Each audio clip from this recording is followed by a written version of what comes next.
Welcome back to the daily updates of MMA news. Ilia Topuria has revealed that he's open to moving up to welterweight in the future. The featherweight champion said he has no problem testing himself in a higher division, hinting at big challenges and potential super fights ahead.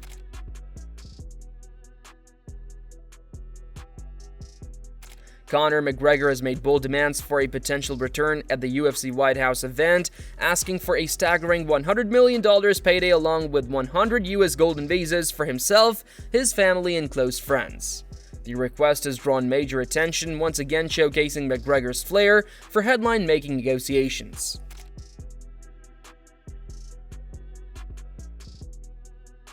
UFC star Khamzat Chimaev was recently spotted giving hands-on lessons to a young student, showing the correct way to throw powerful body shots.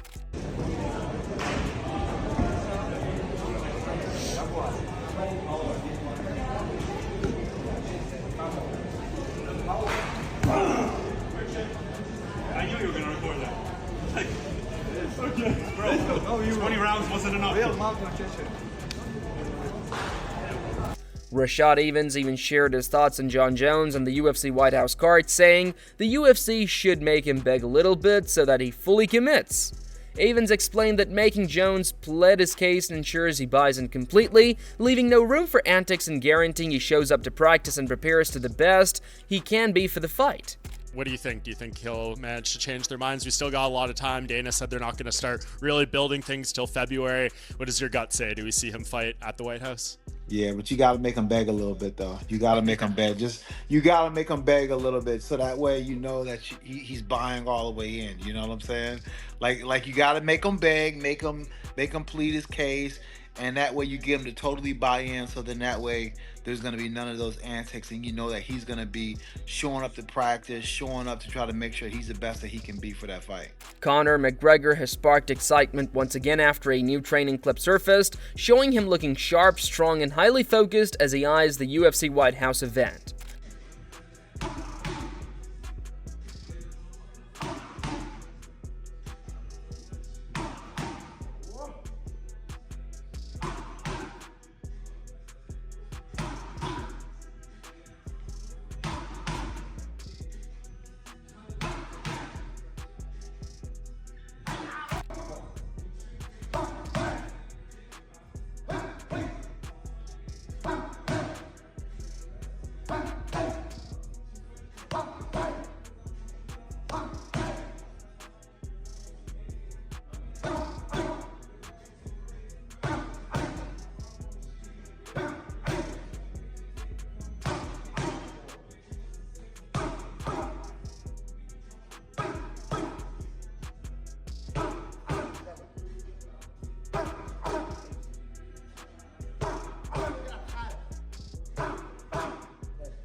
Merab Dvalishvili was seen casually laughing while locking in a submission on Demetrius Johnson during a training session. Johnson later admitted that the pressure was so intense, it felt like his ribs were about to give out, highlighting Merab's incredible strength and control on the mat.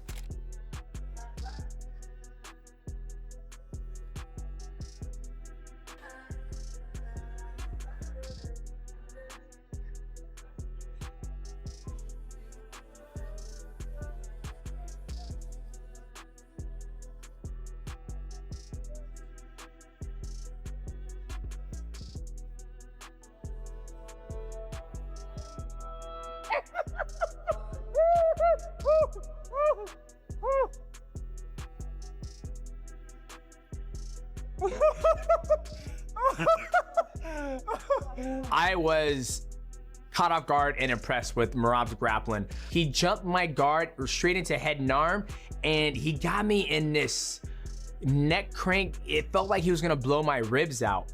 And he had me like this, and I was trying to get small, because typically when you get head and arm and, you know, no-gi jiu-jitsu, you're just gonna get small, you pop your head out.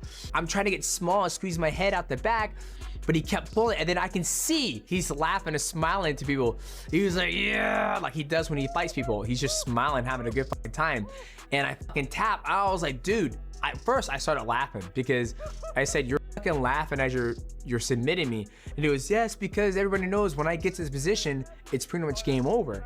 And it felt like a neck crank, and he was also blowing my rib out. Like I said before, I think we were training MMA. He wasn't using his full strength. There, he was using his full strength. I was like, oh my God, like my rib and my neck is about to blow out. Merab Dvalishvili called out Umar Nurmagomedov's attitude after the UFC matched him with Corey Sandhagen, saying that Umar became disrespectful toward him and other fighters. Merab explained that Umar told him to his face that he was old, along with Dominic Cruz and Henry Cejudo, and pushed for a fight. Dvalishvili made it clear he's focused on the title, not someone lower in the rankings, and labeled Umar as spoiled. So, and then he signed UFC, and then he of course he was fighting good, and then he was fighting not ranked guys, and after they give like very high ranked guy Corey Sandhagen, and then he was talking shit and then disrespectful to me and some other fighters too. Like for example, he was I have a video actually. Watto was recording in the UFC PI. He was talking. He told me you are old. Dominic Cruz old. He said the Cody Garbrandt old. Like he was like telling us like Henry Cejudo old. To your face? To my face. Yeah, I can send you this video. You can post it with this video too if you want. This is crazy. Yeah, we have a conversation, and before I was even fight from I said, bro, and then he was telling me I want to fight with you, and I said, me, I want to fight belt. I don't want to go back, to fight you. Like, I don't want to I don't want to fight behind me. Backward. Back in the ring. Yes.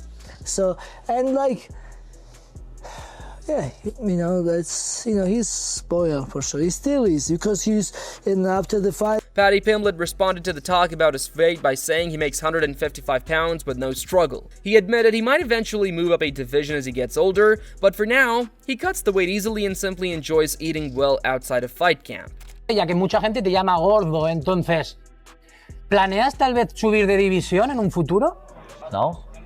Eventually I'll move up division when I get a bit older, I think, but I don't struggle to make weight. You know what I mean? I make 155 quite easily. I just enjoy my food outside the camp.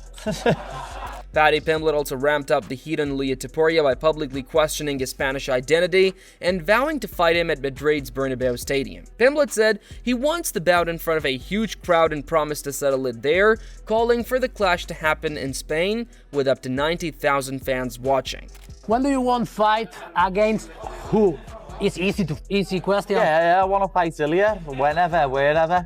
I'd love to come to Bernabeu and punch your face in. You know what I mean? Do it in Spain in front of your fake countrymen because you're really German.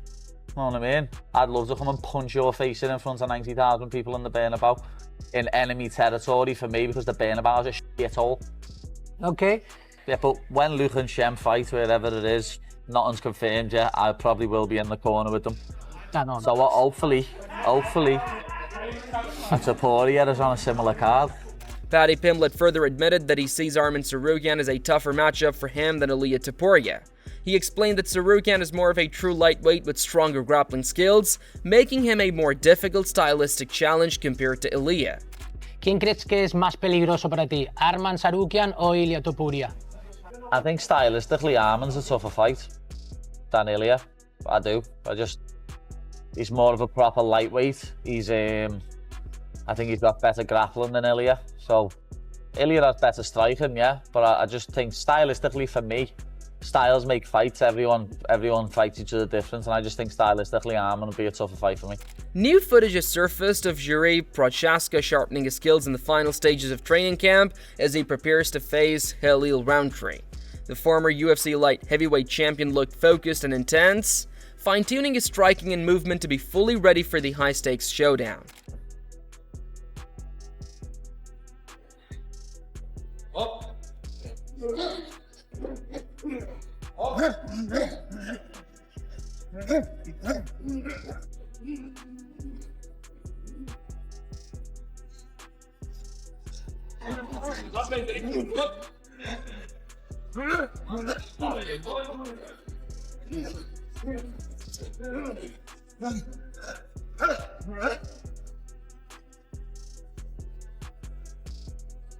Rafael Fiziev opened up about the knee injury that forced him out of his scheduled fight, revealing that while surgery is not needed, he cannot push himself fully in training right now.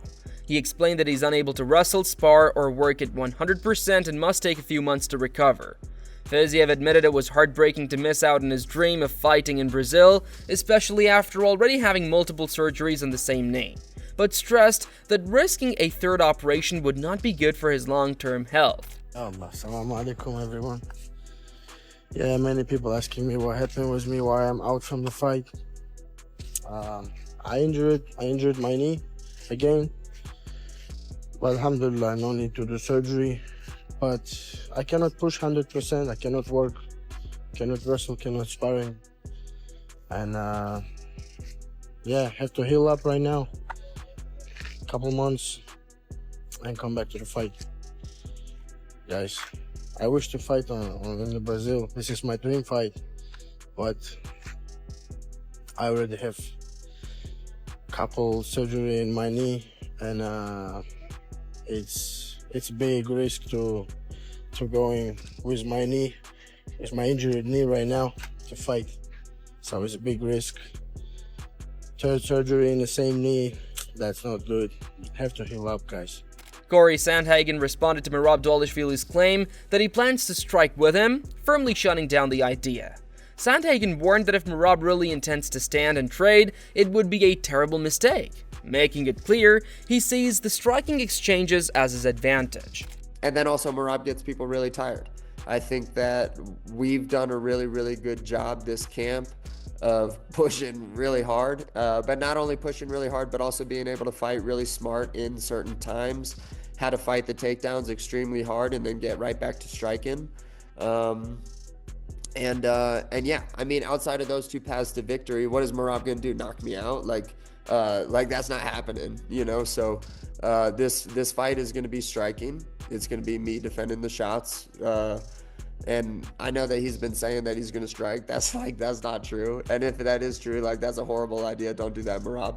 But that's what the fight's going to be anyway. Alex Pereira claimed that Magomed Ankalaev avoided him at the UFC Performance Institute by hiding in a room after spotting him. Pereira suggested the incident showed Ankalaev wanted no confrontation, adding more tension to their growing rivalry. Cara do meu time, né, tava lá dentro ainda, né, e viu, tipo a menina do PA falando com o Ankalaev, pode vir, ele já foi embora já, tipo, escondendo o cara, escondendo o cara na salinha ali, velho. Eu falei, porra, velho.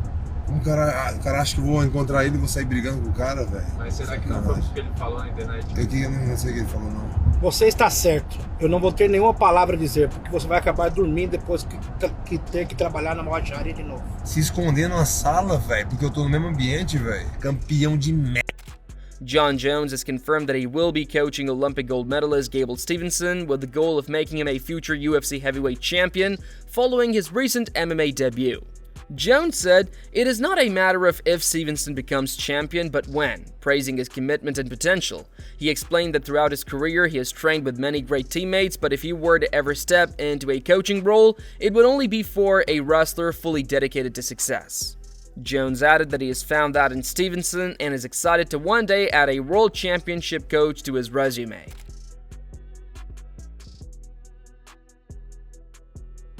Charles Oliveira has officially been booked to face Mateusz Gamrot at UFC Rio on October 11th. The matchup brings two of the division's most dangerous contenders together in front of Oliveira's home crowd in Brazil, setting up a high-stakes lightweight clash.